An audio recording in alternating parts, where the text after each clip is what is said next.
Ih, o tempo virou.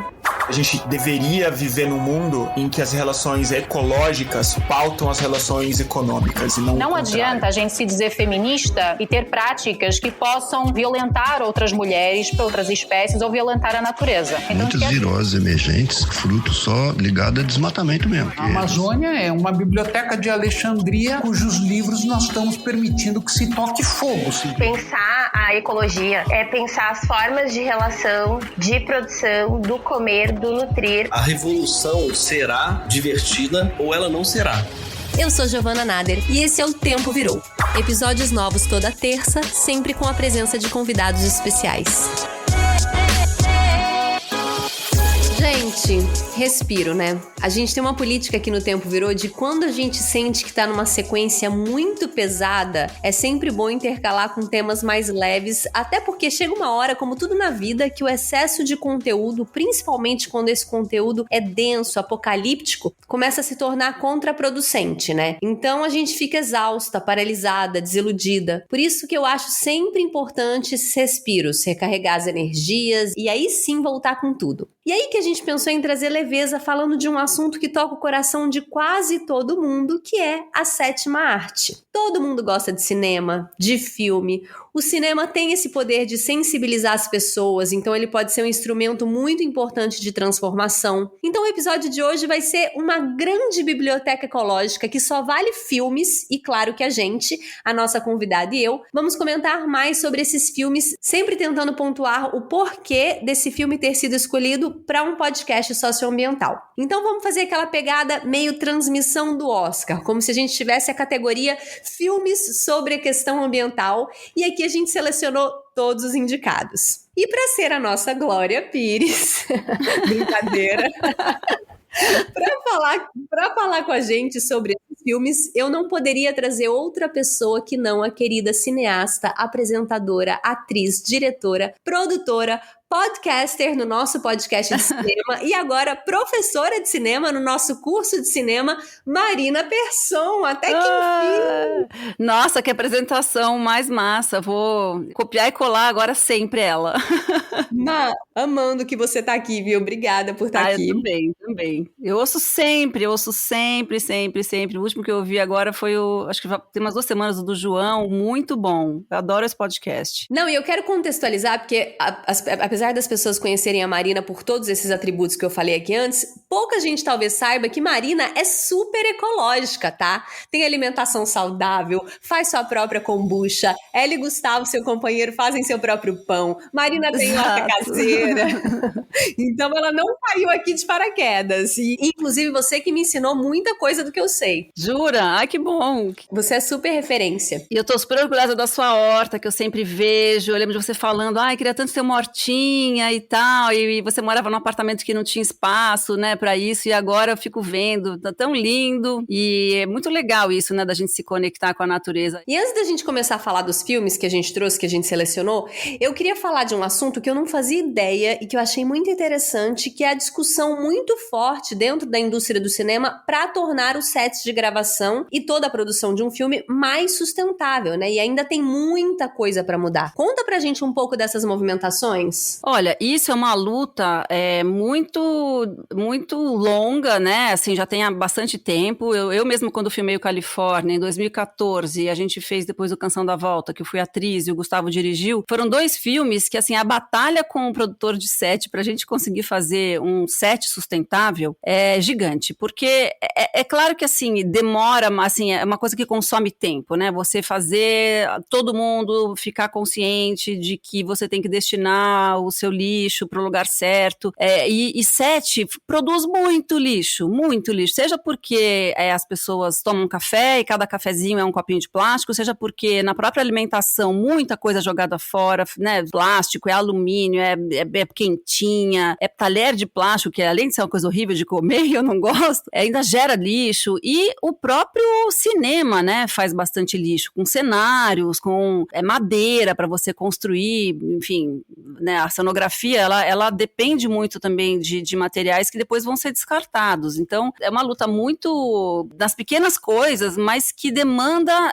consciência de todo mundo, né? Para que faça de fato diferença. E eu acho que isso está mudando. Acho, assim como a sociedade toda está cada vez mais, né, enxergando a sua responsabilidade em relação ao lixo que você gera, as próprias filmagens, os sets, as produções todas estão também com essa consciência, enfim, estão aumentando essa dose de consciência, porque senão realmente é muito lixo que faz, é muito lixo que gera, sabe? E a gente tem como destinar esses materiais para lugares que possam reaproveitar ou reciclar.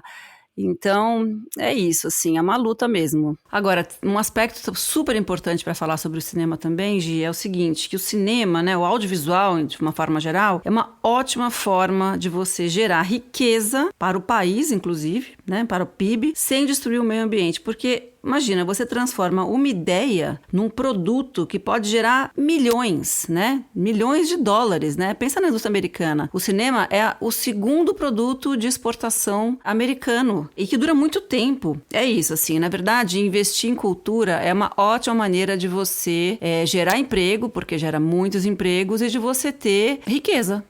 Eu queria só lembrar o seguinte, que o audiovisual brasileiro, numa era pré-Bolsonaro, era responsável, né, na pizza do PIB, né, que a gente diz, por uma parcela maior do PIB do que indústria farmacêutica, do que indústria têxtil, do que papel e celulose. Então, o que a gente está vendo é um desmonte de, na verdade, algo que já estava funcionando, que era sustentável e que era muito bom para o Brasil. Vide a Coreia do Sul, né, que há 20 anos começou a investir em cultura, né, como forma de sair da crise, e hoje a gente vê o fenômeno do K-pop, por exemplo, né? Isso é fruto de investimento estatal em cultura. O Parasita, que ganhou o Oscar, primeiro filme que não é falado em inglês que ganhou o Oscar, fruto do investimento do governo em cultura. Vamos falar dos filmes, a parte legal desse podcast. E o nosso primeiro indicado é...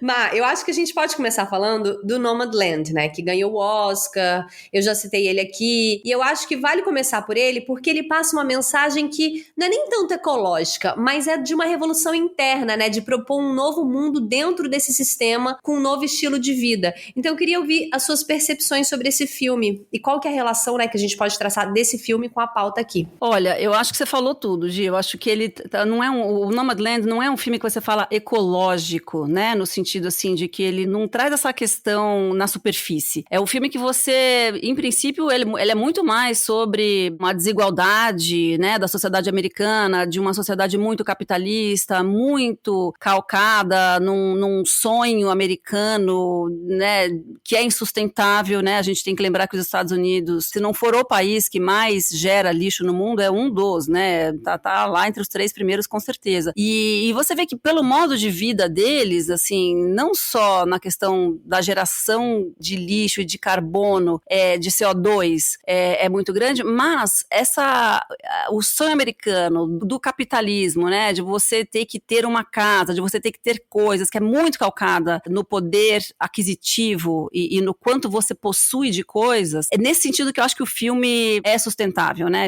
Ele é ecológico, né? Porque ele prega isso, é uma mulher que abriu mão de ter coisas, de ter posses, de morar numa casa que é dela, né? Que é propriedade dela, e vai viver num modo de vida que é desapegado disso, né, de que você não possui as coisas, que você usufrui as coisas, que é muito, assim, fazendo uma comparação, forçando um pouco a barra, mas que é muito mais próximo, por exemplo, do modo de vida indígena, né, então é nesse sentido que eu acho que ele é um filme ecológico, né, de que ele vai contra, não só um padrão, mas, assim, crenças limitantes que a gente tem de que a gente precisa ter coisas para ser feliz. Prega muito essa liberdade, muito libertador, eu acho. É engraçado porque a gente teve essa discussão, até eu lembro que quando a gente assistiu ao filme, o Greg falou assim, não, o filme é muito deprê e tal. Eu falei, cara, eu não vi nada, eu não vi esse filme como deprê, né? O Gregório tava falando, não, mas é muito triste como eles tratam as pessoas velhas nos Estados Unidos. Eu falei, não, claro, eu acho que tem esse lado sim, mas tem um outro lado que é libertador. É um escapismo em algum lugar desse sistema.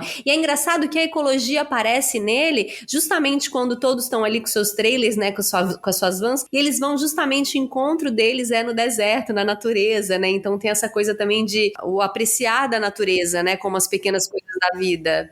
É isso, é viver perto da natureza. Bom, a gente já conversou várias vezes sobre isso, mas eu vou contar aqui para os ouvintes do podcast que a gente a gente sempre teve admiração pelo Krenak, pelo Ayrton Krenak. Sim, é nosso muso. Meu sonho é ter ele aqui. Aliás, a gente faz a campanha, Krenak venha para o Tempo Virou. Total. Mas na pandemia, as coisas que ele fala começaram a fazer tão mais sentido, né? E uma das coisas que, para mim, é como uma espécie de mandamento, assim, de grande sacada, que ele falou assim, olha, o problema é que o homem, né, o ser humano, ele se coloca acima da natureza. Ele acha que ele é um ser superior que pode controlar a natureza e dominar e fazê-la a servir, né? Servi-lo, né? Para os seus propósitos, para as suas coisas, para os seus negócios, a sua indústria, a sua alimentação, etc. Enquanto que o homem tem que entender que ele é parte da natureza, e não só ele é parte, como ele é dependente, né? Eu falo homem sempre, mas eu tento me corrigir, é o ser humano, né? O ser humano tem que entender que ele é parte da natureza e que ele depende dela para viver, para a sua própria existência, respeitar, reverenciar. Tenho adotado isso como realmente, assim, uma grande pílula de sabedoria para me guiar nas minhas escolhas. Sim. Um outro filme que traz muito isso, né, que você tá falando dessa vivência com a natureza, dessa sabedoria com a natureza, é o documentário Honeyland, que também ganhou o Oscar como melhor documentário. E pra quem não viu, é sobre a mais antiga apicultora do leste da Europa, se não me engano. E ali eles ficaram durante 2 anos acompanhando toda a rotina dela com as abelhas, até que vem um vizinho que não respeita o tempo da natureza, que quer colocar tecnologias e para extração de mel, e isso ferra com todo o ecossistema e com todo o trabalho dela ali, que tinha aquela sabedoria da natureza. Então eu acho que esse filme também traz muito a questão do sistema, da natureza e do sistema também, né? E lá é muito evidente, né? Ele mostra exatamente assim, que você não respeitar o tempo daquelas abelhas faz com que elas tenham um comportamento destruidor em relação a outra comunidade. É muito engraçado porque parece uma espécie de metáfora do que é o ser humano também, né? Se um grupo de abelhas não tem o suficiente para elas, né?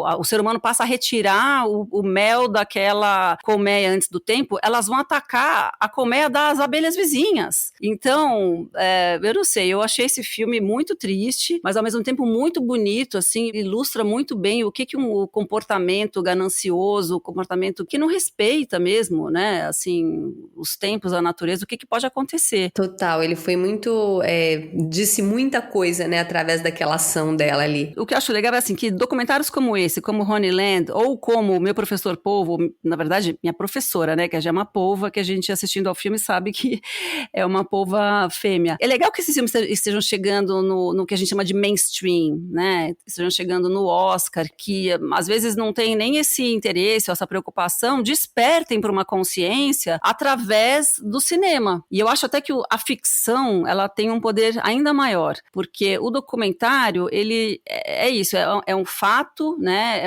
algo que acontece e que você toma conhecimento daquilo e você se conscientiza ou não, mas a ficção, ela tem um poder de entrar no inconsciente das pessoas. A ficção, ela entra com você muito desarmado, né? Quando você vai assistir a um documentário que você sabe que vai falar sobre um assunto que é difícil, você já um pouco não é se fecha, mas se defende de alguma forma para não sofrer muito com aquilo, ou para não, né, enfim, você vai ver um documentário que tem Cowspiracy, por exemplo, né, que fala da carne, das consequências, do sofrimento animal, das consequências do consumo de carne para o meio ambiente, etc. Você que é carnívoro, onívoro, já fica assim, ai gente, eu vou ver um negócio que vai me incomodar, eu sei. Então, você já fica na defensiva. A ficção, você não consegue se defender, porque ela entra, né, na sua mente de uma forma... Por isso que eu acredito muito no poder do cinema, no poder da ficção, para realmente tentar, né, fazer com que nós, seres humanos, tenhamos uma visão mais a longo prazo, assim, do que é a nossa existência na Terra. E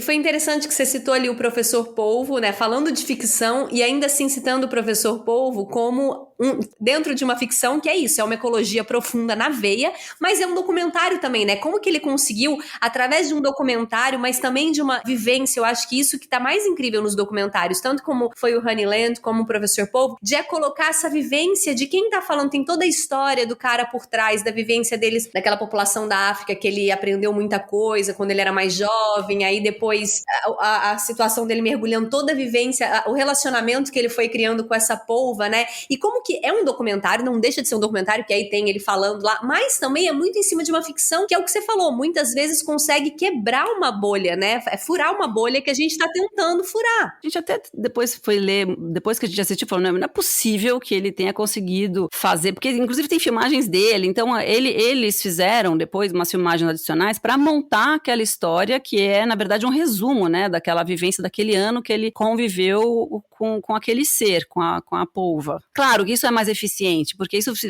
cria uma linguagem mais acessível e, na verdade, é isso que a gente quer que essa mensagem chegue ao maior número de pessoas possível, por isso que foi parar no Oscar, então muito importante, né, que esses filmes tenham essa difusão nesse grau e essa visibilidade, porque é isso, a gente quer mais e mais seres humanos conscientes e preocupados com um futuro que está logo ali. É um futuro, do jeito que a gente está, a gente sabe que é muito preocupante, é catastrófico, né? Assim, a gente tem que, de fato, fazer uma mudança de rota urgente, né? É preciso ser realista também, né? Por isso que é tão importante coisas acontecerem agora. É isso, parar de prever daqui 50 anos e gerar documento agora. Inclusive, no meu Professor Polvo, eu já vi muita gente que parou de comer polvo por conta desse filme, então assim... Ai, nem fala. A gente já teve essa discussão, eu já não comia muito, antes de parar de comer carne de vaca, eu já não comia polvo porque, gente, é um bicho muito lindo, é um bicho muito especial. É, muito sensitivo, né, muito inteligente. E também, se você quer parar de comer carne de vez, a gente indica aqui o Cowspiracy, que fez muita gente virar vegana, né, então quem tiver precisando de um empurrãozinho pra virar vegana, pode assistir esse filme, que aliás, a temática do veganismo tá muito presente em muitos filmes, né? Você sabe dizer alguns? Muitos. Não, aliás, olha, cinema e veganismo, assim, é um casamento, é um match perfeito, porque são muitos documentários que falam sobre a questão da alimentação, e não só sobre veganismo, mas assim, tem o Food Inc., né, que fala sobre a indústria dos alimentos, tem o Cowspiracy, tem o What the Health, e tem o Game Changers, que foi o filme que é produzido pelo James Cameron, que o Arnold Schwarzenegger dá depoimento, tal, que é o filme sobre os atletas que são veganos, provando que os atletas, esses que fazem alta performance, não precisam comer carne para se dar bem, para conseguir, né, ser campeão. Esse filme foi muito importante, foi o filme que fez com que Gustavo, o meu companheiro, virasse vegano e eu, consequentemente... foi esse filme? Foi esse filme, foi o Game Changers. Foi uma coisa muito forte, assim, porque eu me lembro que o Gustavo estava numa cidade, eu estava em outra, e era perto do aniversário dele, e ele me ligou para falar, eu tenho uma coisa para te contar. Eu falei, o que foi, meu amor? O que foi? Eu tava com ele, a gente tava viajando. Foi o dia, eu presenciei o dia que ele virou vegano. Eu falei assim, nossa, mas que resolução de aniversário, virar vegano, e tá lá, né? Teve um clique, e é muito, assim, foi muito legal, porque eu a vida inteira comi carne, pouca carne, mas sempre foi uma questão pra mim. Sempre foi uma questão de eu pensar assim, gente, eu faço isso, mas eu acho que eu não deveria. Eu acho que eu não deveria ter, sabe, colocar, digamos, meu gosto pessoal acima da minha consciência. Eu sempre sofri, saber que os bichos estavam sendo mortos para eu comer, e aí depois quando veio a questão ecológica, porque primeiro vem, quando você é criança e adolescente, a questão do sofrimento animal, né, que você leva em conta. Eu não queria matar uma vaca para comer meu bife. Depois veio o conceito de que, gente, estão acabando com a Amazônia, a natureza sofre muito por causa do consumo de produtos animais, não só de carne, mas também de leite e tal. Então, quando você soma essas duas coisas, inclusive teve um Greg News sobre isso, sobre a Amazônia, eu falei, gente, olha, vamos parar de ter essa questão incomodando você na vida, vamos resolver? Ou seja, para de comer e pronto, né? Porque a gente foi aos poucos, primeiro para de comer em casa, mas aí quando ia num lugar comia. Aí quando a gente falou assim, gente, assim, acabou, a gente não vai mais comer aqui em casa, assim, não me vejo mais preparando um alimento com carne. Agora, eu reconheço que é um sacrifício muito grande para as pessoas. Quando a gente fala de veganismo, né, de alimentação só de plantas e tal, a gente sabe que mexe com uma área nostálgica, né? De tudo, e assim, poxa, a vida tá muito difícil, né? Você se impor mais uma coisa que é dura, eu sei que não é fácil. Então, assim, vamos com calma, né? Eu não gosto muito quando ficam criando regras que restringem as pessoas e tudo mais. Por isso que eu acho que tem que ser através da consciência, de você pensar sobre aquilo. Você sabe que um dia eu tava conversando com uma amiga que é vegana e que me inspirou muito no veganismo, que é a Luísa Sapir, inclusive, se estiver escutando aqui, e ela falou uma frase que fez muito sentido, que as pessoas sempre perguntavam pra ela, mas você é vegana, mas o que você come? E aí, a vontade que ela tem é de voltar pras pessoas e falar assim, o que você come?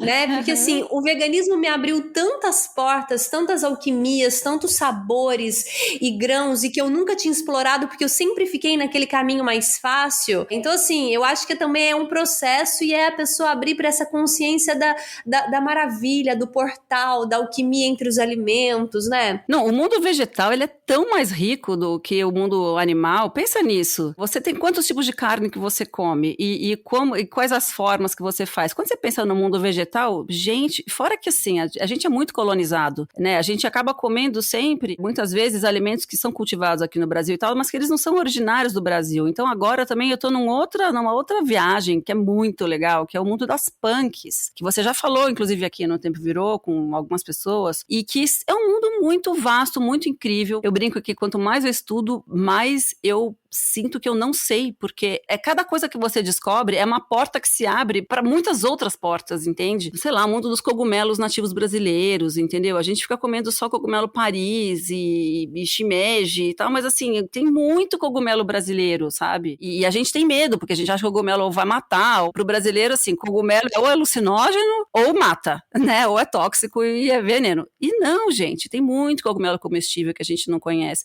E quem produziu o Game Changer? Então, o Game Changers é produzido justamente pelo James Cameron, que é o cineasta, né, de Avatar, né, de Titanic, é o cara, durante uma época ele foi o cineasta mais poderoso do mundo. E o James Cameron, olha só, eu falei, né, que o Gustavo virou vegano por causa desse filme. Ele próprio, James Cameron, virou vegano depois de ver um documentário também, acho que chamava Forks Over Knives, uma coisa assim, que era um documentário sobre o impacto que a alimentação, né, o consumo de animais provoca no ecossistema todo. E aí, ele e a mulher dele, a Suzy Ames Cameron, viraram uns ativistas, assim, muito foda, né, de ecologia, mas também do veganismo, né. A Suzy Ames tem uma campanha muito legal, que chama One Meal a Day, uma refeição por dia. Ela prega que se você conseguir fazer uma refeição por dia estritamente vegana, você já está aumentando, assim, a sua, ou na verdade diminuindo, né, o impacto, né, de emissão de CO2 no mundo de uma forma que a gente nem pode calcular. É engraçado, né, porque é o tipo da coisa que é uma ação individual, mas que se feita em conjunto por muitas pessoas, causa um impacto gigante, que é parecido com aquela do Paul McCartney, né, que é a segunda-feira sem carne. Ela fala, uma refeição por dia vegana. É muito legal, é muito simples. Né? Não é uma coisa que parece impossível de fazer. E o James Cameron, ele tem essa coisa de natureza, né? Essa consciência ecológica já há muito tempo, né? O próprio Avatar é um filme que fala sobre isso, né? O Avatar é um filme futurista, uma ficção científica que fala da exploração de uma guerra entre dois planetas. Por quê? Porque a vida na Terra se tornou impossível, né? A Terra virou inabitável por causa justamente da ação humana na Terra, né? É o antropoceno, enfim, que destruiu a própria possibilidade de vida humana na Terra. E aí isso me lembra uma outra coisa que eu queria falar, que eu acho uma loucura. O Elon Musk, o Jeff Bezos, com essa fixação por explorar Marte, né? Por falar de Marte como uma possibilidade de os seres humanos vão poder habitar e morar. Gente, que obsessão é essa? Quanto dinheiro, né? Quanta tecnologia, quanto pensamento está sendo investido numa ideia de você ir para outro planeta, enquanto que o nosso planeta agora, que é a nossa única casa, vamos deixar isso bem claro, está precisando de ajuda, né? né? Justamente desse investimento de dinheiro, de tecnologia,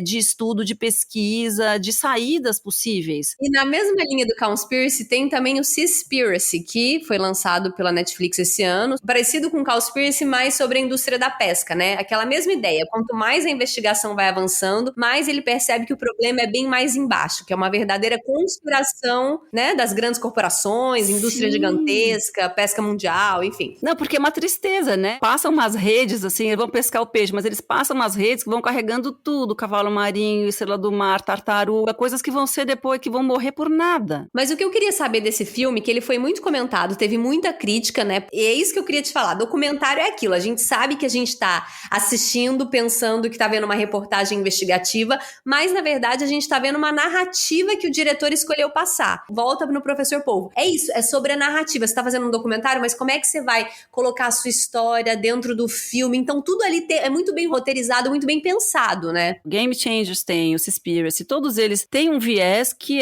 obviamente eles estão fazendo uma coisa para servir um propósito. Então aí é uma discussão que eu confesso que eu oscilo um pouco, assim, porque se por um lado você quer trazer a consciência para as pessoas, trazendo estritamente a verdade, talvez essa verdade seja muito complicada das pessoas entenderem, elas não vão ter interesse de ouvir todos os estudos e pesquisas e tudo mais. Quando você faz um documentário que é isso, ele é mais palatável, mais acessível e tal, mas talvez ele omita alguns fatos, talvez ele pule algumas etapas para fazer, né, você entender o que é a mensagem importante, é um debate, tá? É uma questão, eu não tenho a resposta para isso, assim. Pode ser um primeiro passo, esses documentários, quando a gente recomenda assistir, é um primeiro passo para você tomar consciência e procurar estudar, né, de outras formas essas questões, porque elas são questões importantes, elas são questões que dizem respeito à nossa própria existência nesse planeta Terra e que fechar os olhos para elas, virar as costas porque você acha que é muito incômodo, porque você não quer abrir mão da sua alimentação, porque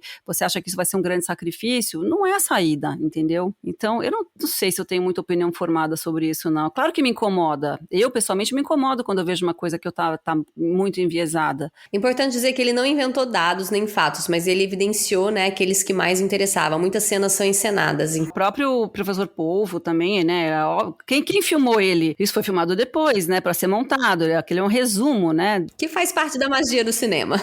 Omar, e agora a gente falou muito de filme estrangeiro, mas a gente também tem muito para falar de produção nacional, né? Como que você enxerga o cinema brasileiro dentro dessa linha de filmes com pegada ambiental? Porque pensando no cinema brasileiro, a gente, sei lá, me vem muito à cabeça filmes indígenas, filmes sobre a Amazônia. Sim. Como é que tá? Qual é o seu ponto de vista sobre isso? Eu fiquei pensando sobre isso também esses dias. Os filmes mais que despertam uma consciência, eu acho, né, ecológica, são as ficções científicas, porque são elas que conseguem colocar, digamos assim, o perigo da gente fechar os olhos para um perigo iminente de uma mudança climática que está acontecendo, né? E o Brasil não tem tradição de fazer ficção científica. A própria ficção, né, dos filmes brasileiros também não aborda muito esse tema, né?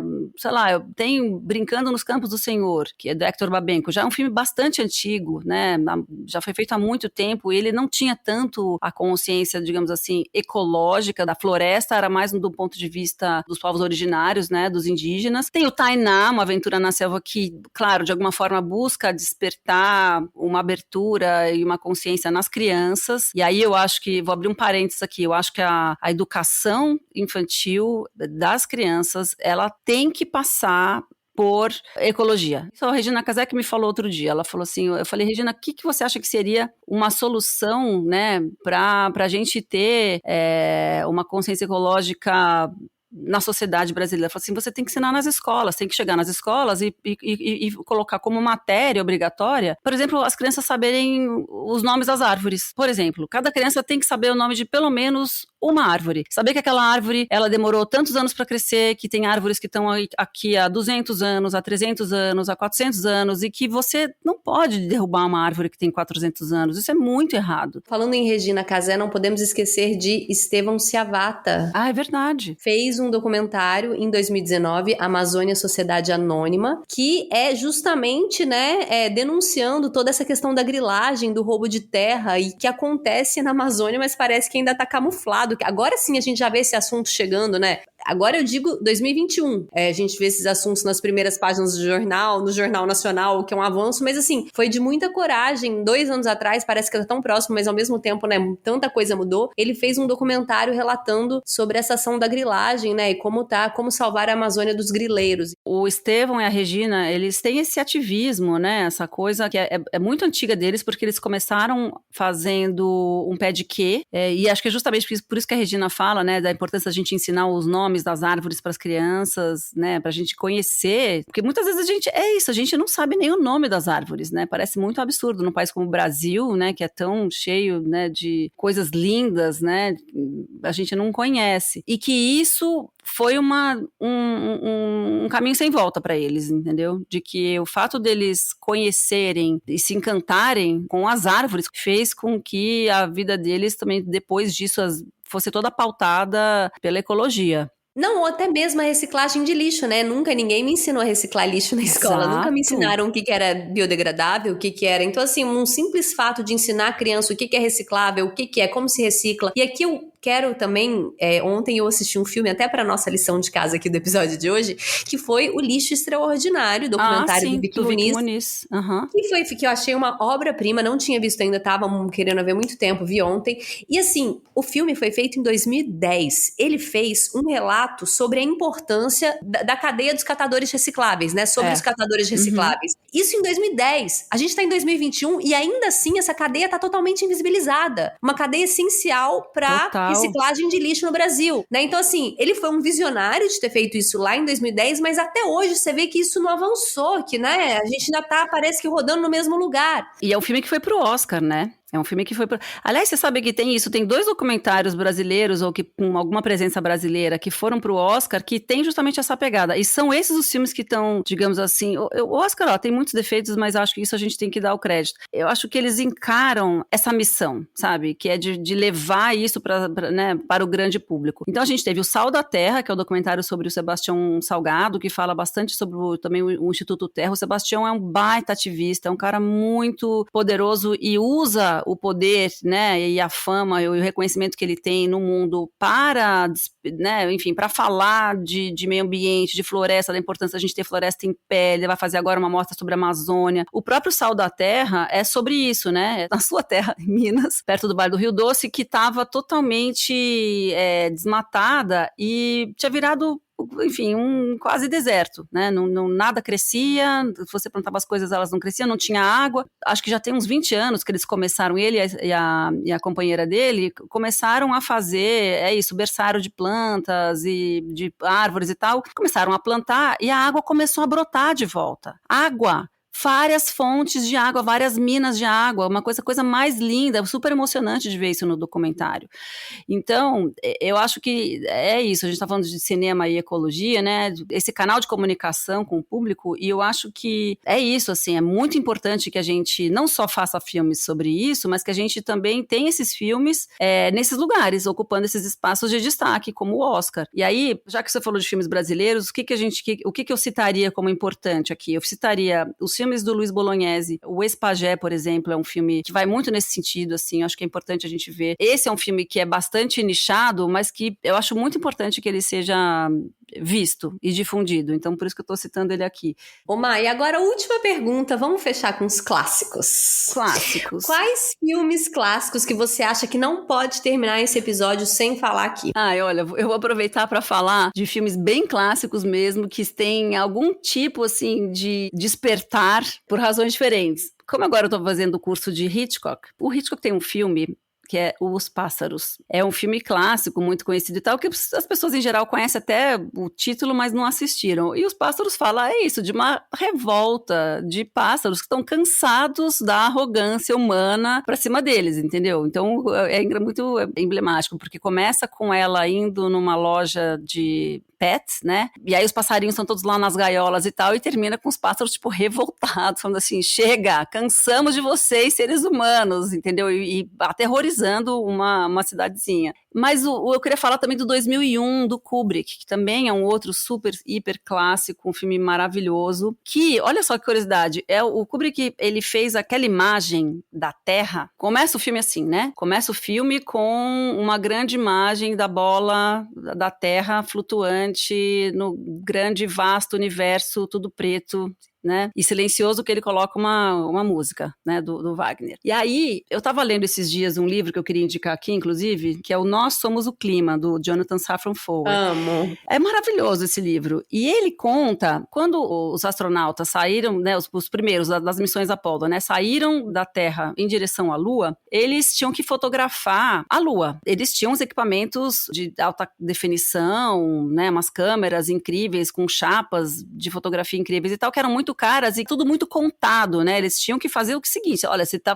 são tantas chapas para você filmar a superfície da Lua, a quantos quilômetros você está da Lua, enfim. E não tinha nada da Terra. Só que quando o astronauta se virou em direção à Terra, ele viu aquela bola azul gigante, ela estava toda iluminada, ele fotografou assim num ato ilícito. E foi justamente desse ato ilícito que surgiu uma grande consciência ecológica entre nós, seres humanos, porque foi esta foto de ver este planeta, que é a nossa casa, né, uma bola azul frágil no meio desse gigante, dessa galáxia gigante, desse universo que é infinito, dessa coisa, né, preta, e assim, é o único lugar que tem atmosfera, é o único lugar que tem água, é o único lugar onde a gente pode ter alguma possibilidade de vida humana, entende? Então, o próprio astronauta, ele relata isso, ele falou que ele ficou muito emocionado e ele mudou a vida dele completamente depois disso. Ele falou assim, a consciência de que a gente vive num lugar muito frágil, delicado, e tão generoso ao mesmo tempo, porque ele oferece a nós a possibilidade de existência, despertou em mim essa consciência de que a gente tem que cuidar desse planeta. A gente tem que cuidar, porque esta é a nossa única casa. E é louco, porque o 2001 começa com essa imagem e ele fala justamente disso, né? São cientistas que estão explorando outros planetas e tudo mais. E o que acontece quando a vida inteligente chega nesses lugares, entendeu? De que, na verdade, a vida inteligente ela tem esses dois lados. A gente tem muitos avanços, por um lado, mas a gente tem um retrocesso gigante justamente porque vira-se as costas para a natureza, entendeu? E no momento que você vira as costas para a natureza, você impossibilita a nossa existência. E dentro desses clássicos, será que a gente poderia citar Na Natureza Selvagem? Também. Esse foi um filme que, nossa, na época que eu vi, eu fiquei tão chapada com esse filme, porque é uma história verídica, né? Ela é baseada num livro do Jon Krakauer, né? De história de um rapaz, um garoto muito rico, uma família, enfim, próspera e tal, que tem um clique também de consciência e fala assim, gente, tá tudo errado, né? Eu não quero viver nesse sistema, tá errado isso, eu quero ser íntegro, eu quero ser um ser que vive de acordo com a natureza e na natureza, né? É um pouco fazendo essa crítica, né? De que o nosso modo de vida urbano aparta a gente da nossa própria essência, né? Enfim, mas a história é triste porque ele morre, porque ele come uma planta errada, né? Exato. Mas é lindo esse filme do Champagne. Lindo, lindo. Total, amei. Biblioteca Ecológica. Agora, Biblioteca Ecológica, como se a gente não tivesse dado nenhuma dica o episódio todo. Nossa, foi só isso, né, Gi? Foi praticamente. Quantos filmes, quantas coisas. Galera vai ter lição de casa nesse episódio. Ma, e aí, o que você trouxe aqui pra gente de dica? Mais dica? Já que eu já falei do Nós Somos o Clima, eu vou citar A Revolução das Plantas, do Mancuso, que é um livro que fala de como que as árvores, a gente pensa que só porque ela é muito diferente de nós, que a árvore não tem inteligência. E, no entanto, a inteligência, do que a gente pode chamar de inteligência, estou falando aqui entre aspas, na árvore é totalmente diferente da nossa, né? A lógica da árvore é totalmente diferente da nossa. No entanto, elas têm um sistema de comunicação. Por exemplo, uma árvore, você pode ver um toco de árvore, mas essa árvore ela pode estar viva, porque o sistema de raízes delas, né? Elas estão todas interconectadas por baixo da terra, né? Uma coisa que a gente não vê e não conhece. Então é isso, uma árvore que às vezes vezes foi toda podada, ela pode ainda estar viva, por exemplo. E é só você observar, né, para falar um pouco dessa inteligência, é só você ver como cresce um pé de feijão ou uma trepadeira. Quem tem, por exemplo, tela em casa, já viu, né? Às vezes um galinho de uma planta, ela vai dando voltas, e aí quando você vê, é muito incrível o que acontece. E aí você vai dizer o quê? Que não tem inteligência na planta, só porque ela não é igual a nós? Ela não tem um sistema de inteligência central como é o nosso cérebro, mas ela tem muitos cérebros, que seriam os nervos dela, entre aspas também, tudo entre aspas, né? Porque eu tô tentando fazer analogias aqui, e ela tá espalhada na árvore inteira, né? Você pode cortar um galho inteiro, não é como em nós, que você cortasse um membro. Não, ela continua intacta ali, ela vai fazer aquilo de novo em algum lugar. É um outro sistema que a gente tem que também aprender a entender e respeitar e reverenciar. Isso é um aspecto, tá? Do livro do Mancuso. Eu super recomendo, porque para mim também me deu assim me abriu os olhos para uma coisa que eu não sabia e que agora quanto mais eu leio e estudo, mas eu tenho que reconhecer que eu não sei, né? Só me abre, assim, a consciência de que eu sei muito pouco. E aí, por isso mesmo, eu respeito, sabe? Total. Eu falei do Mad Max? Eu não falei do Mad Max, não. né? O Mad Max é um que é clássico também e que é muito importante, porque é um filme que fala do que acontece com nós, seres humanos, com a Terra, quando acabar a água. E a gente não tá muito longe disso, porque, assim, a água nunca vai desaparecer do planeta, mas a água potável, limpa, ela tá muito em perigo, assim. A guerra por água é uma realidade que a gente vai ver daqui a pouquinho. Total. Não, a crise hídrica tá sendo a grande questão dessa semana do meio ambiente, né? É a grande... que já existe, já tá real. Mais uma vez, né, Gi? Porque não é a primeira vez que a gente tem isso. Olha, a minha dica de hoje, gente, eu vou passar a bola. Toda semana eu tenho que dar uma dica e eu tenho Marieta e eu tô na pandemia, na quarentena, não tô conseguindo atualizar tantas dicas. Então, vou passar a bola para o nosso querido editor de áudio, Vitor Bernardes, que tem uma dica maravilhosa hoje. Ô, Vitor, tá aí? Desmuta o microfone e dá sua dica. Tô aqui. Oi, Gi. Oi, Marina. Oi, pessoal do Tempo Virou. Tudo bem com vocês? Victor. Bom, complementando o tema de Areia e Sol do Mad Max, que a Marina falou pra gente, eu queria indicar todo o universo de Duna. Ah, sim! Vai ter agora, esse ano, um filme do Denis Villeneuve sobre esse livro, que ele é fantástico. Ele é uma referência de ficção científica para muitas histórias que a gente conhece, assim. E, bom, o livro, ele consegue transformar uma aventura em ecologia, religião, política, tudo num livro só. O filme desse livro já era para acontecer há muito tempo, desde os anos 70, com Alejandro Jodorowsky. Tem uma história toda conturbada, então eu vou indicar já várias coisas do Duna de uma vez, que é o livro. Tem uma história muito legal e envolve ecologia de uma forma muito profunda. Não vou ficar dando spoilers, vou dar só mais essa dica mesmo. Adorei! O documentário do Alejandro Jodorowsky, que é contando sobre a possível produção desse filme, dessa história, que ia ser muito incrível, ia ter trilha sonora do Pink Floyd, ia ter o Salvador Dalí, ia ser a maior maluquice, assim. Tem uma versão desse filme do David Lynch, que saiu também nos anos 80. E agora vai ter o filme do Denis Villeneuve no final do ano, agora sim, tendo a história nos cinemas. Então, tá aí minhas recomendações.